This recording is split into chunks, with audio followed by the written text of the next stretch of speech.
El doctor Ángel Alarcón, él es presidente del Tribunal de Honor del Colegio Médico de Pichincha. Gracias por aceptar nuestra invitación, doctor. El tema está formulado, un tema que ha presentado el interés nacional, ha presentado justamente el interés en todos los sectores, y por qué no ser en la ciudadanía y en la sociedad, cuando se habla de que médicos están renunciando por el Código Integral Penal, que será aprobado durante los próximos días ya en la Asamblea Nacional. No hay retroceso por parte del gobierno en ese tema, los médicos siguen renunciando. ¿Cuál es la salida y alternativa a darle a este problema que es tema que preocupa a la sociedad? Le digo sociedad porque todos van a los hospitales públicos. Bienvenido. Muchas gracias, señor Valareso, ciudadanos. Es una cuestión del país que no podemos estar en un enfrentamiento permanente, esto de estar en este arte de la disputa y de la confrontación.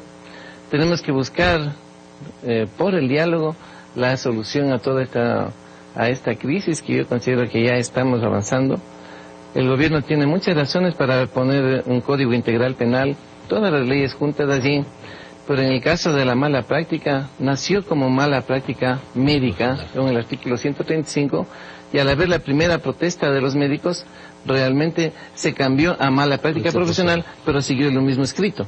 Realmente era teledirigido a la clase médica. El artículo 54 de la Constitución, en relación a la defensa del consumidor, dice que sí, por motivo de la atención, en especial a la vida, realmente el profesional irá a la cárcel. Esto abre la puerta para que se ponga en la ley, y realmente fue un diálogo de 2 años con la Asamblea Nacional que no tuvo ningún éxito. Cuando ya se establece este otro segundo levantamiento de médicos, se establece ya la comunicación directa de los médicos, pero ya no de los gremios en general. Realmente los gremios han estado en una situación clave de dirigir y todo esto, pero se levantó la sociedad civil médica de todo, con la academia, con las sociedades científicas médicas, y todos a tratar de buscar otra representatividad para que no se crea que es algo político. ¿A quién está afectando este Código Integral Penal principalmente cuando habla de la mala práctica médica? Hablamos. ¿Solo a los médicos de profesiones especiales, de áreas especiales, o todos en general? A todos en general, pero la mala práctica profesional es en relación al cuidado de la vida, y en un 90% esta ley es dirigida a los médicos. Apenas un 10% viene a ser para las otras profesiones. Eso es lo que nosotros seguimos pensando que es una discriminación en relación a derechos humanos, de que no podemos estar en ese. Pero doctor, la preocupación es que están renunciando médicos de los hospitales públicos, médicos con trayectoria. ¿Quiénes se les va a reemplazar con esos médicos cuando también se habla de la posibilidad de seguir esto en marcha a futuro?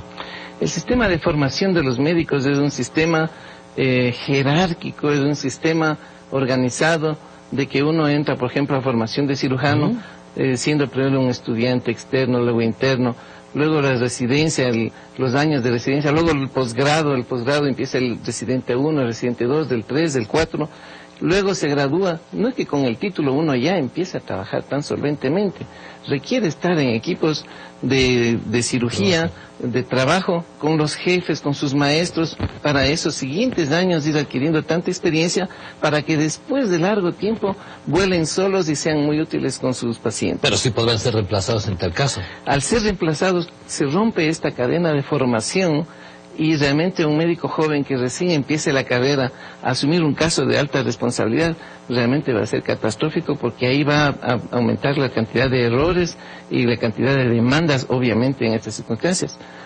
Actualmente el médico trabaja 8 horas, pero el día dura 24 horas. Las otras 16 horas realmente no hay médicos tratantes en los hospitales públicos, y tradicionalmente ha sido que en el Ecuador los médicos jóvenes residentes se hacen cargo de los hospitales a lo largo de todas las otras horas, a veces con la guía de los tratantes, a veces no, pero dando todo su esfuerzo y dedicación en esta formación y sirviendo al pueblo. Realmente, al poner la palabra peligrosa, innecesaria o ilegítima, esta situación de no ser médicos titulados y jóvenes que están asumiendo retos, al ser algo ilegítimo, cualquier circunstancia que se dé en esas otras horas, realmente va a ser motivo de denuncias en cantidades en el país. Yo esto digo, de esta crisis debe ser la oportunidad que se sepa de que los hospitales deberían estar cubiertos a las 24 horas por especialistas, y si trabajan 8 horas, pues deberían haber 3 turnos y debería haber un mucho mejor salario para los médicos. Que hoy por hoy no lo están preparados. No está. Entonces este dato se desnuda. Esta hecatombe, entonces, claro, ¿qué está pasando? Se desnuda nuestro sistema de salud en esta relación al talento humano y la organización de cómo es la atención en los hospitales, y es indispensable que esta crisis sirva para que pueda solucionarse esto para bien del pueblo ecuatoriano. Equipamiento adecuado y médicos tratantes especialistas todas las horas, las 24 horas del servicio en los hospitales. Médicos que se irán y médicos que vendrán, así lo ha dicho el presidente. Pero la ley ahí va a ser para todos por igual en caso de que vengan médicos del exterior. Al parecer los médicos que vienen del exterior, especialmente médicos cubanos, tienen algún tipo de inmunidad diplomática y ellos no están bajo este sistema. La ley es solamente para los médicos ecuatorianos. Entonces de eso habría que aclararse de qué mismo es, de en qué condiciones vienen, aunque en otros países tantos especialistas como los que se requiere no hay como para que puedan venir y reemplazar a los médicos que están haciendo aquí una labor en la que es la formación de todo el talento de salud que está en una cadena hacia abajo, como había explicado. Es indispensable que sepamos de que si la ley es de esta naturaleza, sea para todos, obviamente, no solo para los ecuatorianos. ¿Qué tal garantía y confianza podrían dar esos médicos que vienen fuera del país a trabajar en los hospitales públicos? La mayoría de médicos que pueden venir son médicos generales o médicos especialistas en medicina familiar, que es atención del nivel básico de salud, de medicina preventiva, de promoción de salud. En eso pueden ser útiles, en especial en los lugares más alejados. Pero ya la alta especialidad y todo, realmente va a ser muy difícil reemplazar a este tipo de especialistas. Aquí, en el tema de la mala práctica profesional, como lo han mencionado, juega un papel importante los elementos con que se trabaje y cómo se trabaje. Los hospitales están preparados en el país, los hospitales públicos, para trabajar con los médicos cuando tienen cirugías, cuando tienen temas internos en los hospitales para poder atender a los pacientes. Hablo de los hospitales. Sí, en relación a los hospitales públicos no hay las condiciones como para que entre una ley tan punitiva, tan fuerte, especialmente sobre el talento humano, sobre el médico directamente, sabiendo que la responsabilidad de la atención de un paciente, hasta un 60% es la responsabilidad institucional. De tal manera que si hay una demanda a un médico, también va a haber la demanda a la institución. Realmente vamos a entrar en el Ecuador a una serie de circunstancias difíciles de manejar a futuro. El acto médico es un acto de mutua confianza de médico-paciente, y con una ley de esta naturaleza que está tipificado a libre albedrío de los jueces, si es peligroso, innecesario y legítimo, obviamente se convierte en una ley en que el acto médico es de mutua sospecha. El paciente le va a ver al médico, la familia va a ver al médico como un potencial agresor y que lo puede demandar. Y el médico realmente va a empezar a protegerse más, a hacer una medicina defensiva, que se llama, a hacer más exámenes, a tomar más precauciones, a aumentar los costos, diferir las intervenciones, referir a otro centro, no asumir las responsabilidades, y puede ser muy peligroso. Muchos consideran que la medicina defensiva es una práctica perversa. Entonces una ley no puede propender a una práctica de esta naturaleza. Con esto, doctor, se puede decir que la medicina en el país podría volverse cara y podrían haber ciertas clínicas que podrían salir adelante y al frente de esta situación. Realmente, en el caso de esto, nosotros somos médicos, yo soy médico, así es. No soy abogado, y el momento que se dio una mínima demanda, tengo que buscar quién me defienda. Los que nos defienden son los abogados, y eso no hacen gratis. Entonces van a necesitar tomarse seguros profesionales para ejercer. Esto va a encarecer los costos. ¿Quién paga? En el caso de los hospitales públicos debería establecerse un tipo SOAT para que el Estado financie estos seguros médicos profesionales. Y me llamó la atención algo. ¿Hay abogados preparados para defender a los médicos con este tema? Hay muy pocos preparados en el país. Deberían haber especialistas en derecho sanitario o especialistas en gestión jurídica del riesgo médico. ¿Cuántos hay en el país para esto? ¿Y cuántos jueces están preparados para esto? Hay jueces para el inquilinato, para la niñez, para tránsito. Pero esto de materia médica se requieren juzgados especializados para esta naturaleza, que juzguen adecuadamente y con adecuados peritos. Por eso es que esta ley, regresando a lo que habíamos analizado históricamente, se veía que tal vez la Federación Médica y los colegios médicos iba a ser un ente político que pueda perturbar las negociaciones, que salga muy bien la ley con el gobierno. Y se levantaron hace más de un año las sociedades científicas médicas e hicieron un conglomerado de la salud. Ahí están representadas varias universidades, están todas las sociedades científicas y fueron parte del equipo negociador que al fracasar las negociaciones con la Asamblea hicieron la negociación directa con el Ejecutivo, con el Ministerio de Salud y de Política, y con mucho pesar los médicos vimos que efectivamente ya se criminaliza la práctica médica al tipificarle en el artículo 146. Sin embargo de ello, y sabiendo que también en el artículo 459 de la Constitución actual, de cómo está la ley en relación al homicidio no intencional, sabiendo que los médicos actuamos bajo ese dogal, hemos dado todo nuestra atención, acción y convicción a la vocación médica. Con esta situación de que entra esta tipificación ya definitivamente en lo penal, con mucho pesar se aceptó. Se hace la negociación correctamente y ya queda tipificado, pero ingresa el tercer inciso que dice que si el acto es ilegítimo, es necesario y es peligroso, y muere el paciente, el médico va preso de 3 a 5 años. Esto deja libre albedrío de los jueces en el caso de la medicina, que es tan compleja, de que, por ejemplo, una cirugía, por ejemplo, de una apendicitis, que el cuadro simula una apendicitis, nosotros tenemos que hacer un diagnóstico diferencial con 40 entidades. El momento que decidimos intervenir al paciente, le operamos el apéndice, se hace el histopatológico, no ha sido apendicitis, no hubo mala fe, pero por naturaleza de la anestesia y todo, se muere el paciente. Como fue un acto innecesario, nos juzgan y vamos 5 años presos a la cárcel.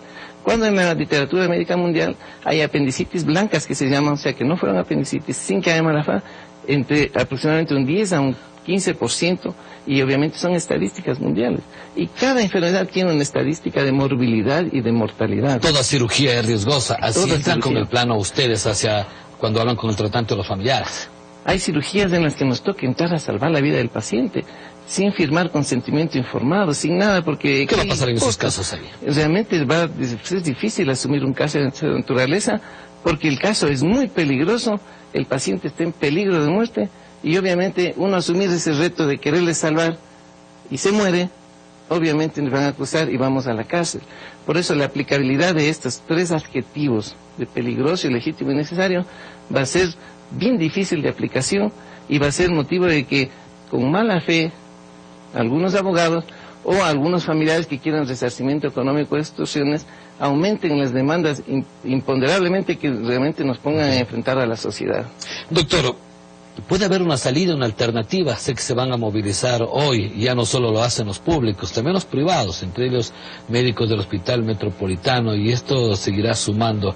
¿Habrá una salida, una alternativa para que gane el país en este tema? Yo tengo fe de que tiene que primar la cordura por un lado y tiene que primar la tolerancia por el otro, en el sentido de que hay que reunirse, conversar, y realmente la voz del pueblo es la voz de Dios, obviamente, y si hay una gran protesta de la clase médica, y háblese no solo médicos, sino odontólogos, enfermeras, tecnólogos médicos, paramédicos, auxiliares de enfermería, es una población de casi 100.000 habitantes ecuatorianos que estamos dando todo nuestro contingente para la salud, la atención pública y privada dentro del sistema de salud, y realmente vemos con mucho pesar de que la profesión va a ser de ejercicio de una de las más peligrosas.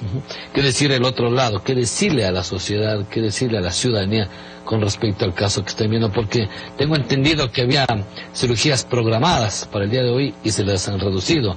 Había médicos que estaban listos para realizar su trabajo y que ya no están, y eso ha ido generando un malestar en la ciudadanía, y sobre todo que quieren la participación de los médicos en esos procesos. Sí, yo realmente veo con mucha pena de que esto se esté dando, porque el médico empieza a notar que hay temor en el ejercicio de la profesión, de tal manera que todas las consecuencias que se dé de esto, realmente es necesario que las dos partes se pongan a conversar y salga a la luz. Yo pienso que siempre va a haber la posibilidad de solucionar. Hay que tener magnanimidad en esto, de saber que si realmente vemos que es algo peligroso para el ejercicio de la profesión, tiene que tener oídos en las altas autoridades. Y doctor, ¿habrá médicos que estarán dispuestos a emigrar del país a otros países también? ¿El médico solo médico con esto realmente es impredecible lo que pueda venir después. El hecho de entregar la medicina a los más jóvenes que necesitan el trabajo y están con un sueldo, y si bien ha habido una gran inversión en salud, el gobierno manifiesta que ha habido más de 7.000 millones de inversión en salud, se ve que hay más hospitales, se ve que hay más acción, eso es muy bueno, pero en el caso del talento humano no es así tan vertical, de decirles entren y trabajen, como en una oficina entran la mayoría jóvenes y empiezan a trabajar. En medicina es muy diferente porque se les necesita la de gran experiencia y a los jóvenes para esa simbiosis sea beneficioso para el futuro de la medicina ecuatoriana. El doctor Ángel Alarcón, el expresidente del Tribunal de Honor del Colegio de Médicos de Pichincha, junto a nosotros hemos dialogado el tema de la mala práctica profesional, como lo ha mencionado desde el gobierno del Código Integral Penal. Ha dado su punto de vista, su parecer con respecto al tema que está viviendo hoy por hoy el país en el tema de la renuncia de médicos y la llegada de otros al país. Gracias, doctor, por acompañarnos.